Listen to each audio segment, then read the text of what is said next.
អាគារ Merdeka 118 គឺជាអាគារកម្ពស់ Mega Tall Skyscraper ដែលមានទីតាំងស្ថិតនៅកណ្ដាលទីក្រុងកូឡាឡាំពួរប្រទេសម៉ាឡេស៊ីក្បែរ Stadium Merdeka ដែលជាទីកន្លែងប្រកាសឯករាជ្យរបស់ប្រទេសម៉ាឡេស៊ីនៅក្នុងឆ្នាំ 1957 អាគារមួយនេះបានអភិវឌ្ឍដោយ PNB Merdeka Virtual SND BHD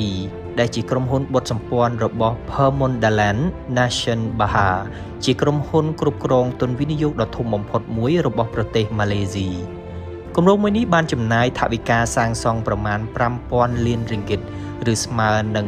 1.3 ទៅ 1.6 ពាន់លានដុល្លារអាមេរិកដោយចាប់ផ្ដើមការសាងសង់នៅក្នុងឆ្នាំ 2014 និងបញ្ចប់ការសាងសង់នៅក្នុងខែវិច្ឆិកាឆ្នាំ 2023 មុនពេលបើកដំណើរការជាផ្លូវការនៅថ្ងៃទី10ខែមករាឆ្នាំ 2024 អាគារ Merdeka 118 មានកម្ពស់ 118 ជាន់នៅលើដីនិង 5 ជាន់នៅក្រោមដីជាមួយនឹងកម្ពស់សរុប 678.9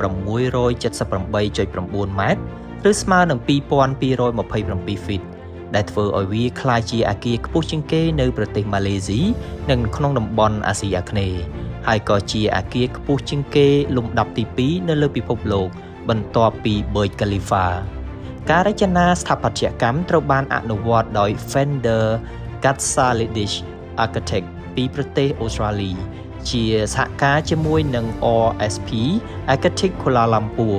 ដោយទម្រង់អាគារទទួលបានការបំផុសគំនិតពីក្រណាត់សង្គ្រីតដែលជាសិល្បៈវប្បធម៌ប្រទេសម៉ាឡេស៊ីអាគារនេះជាគម្រោងប្រើប្រាស់ចម្រុះដែលរួមមានអាគារការិយាល័យលំដាប់អន្តរជាតិ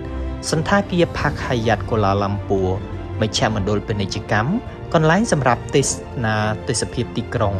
លំនៅឋាននិងសួនសាធារណៈសម្រាប់អ្នកវិនិយោគអចលនទ្រព្យ Merdeka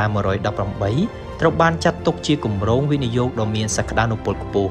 ដោយសារតែមានទីតាំងស្ថិតនៅចំកណ្ដាលទីក្រុងភ្ជាប់ជាមួយនឹងប្រព័ន្ធដឹកជញ្ជូនសាធារណៈហើយត្រូវបានគាំទ្រដោយក្រុមហ៊ុនវិនិយោគរបស់រដ្ឋដែលបានផ្ដល់នូវស្ថិរភាពនិងទំនុកចិត្តក្នុងរយៈពេលវែងជាមួយនឹងការរួមបញ្ចូលការិយាល័យសន្តាគារផ្សារទំនើបលំនៅឋាននិងវិស័យទេសចរណ៍នៅក្នុងគម្រោងតែមួយដែលធ្វើឲ្យអាគារនេះអាចបង្កើនប្រាក់ចំណូលចម្រុះនិងជួយបង្កើនតម្លៃអចលនទ្រព្យនៅតំបន់ជុំវិញលើពីនេះ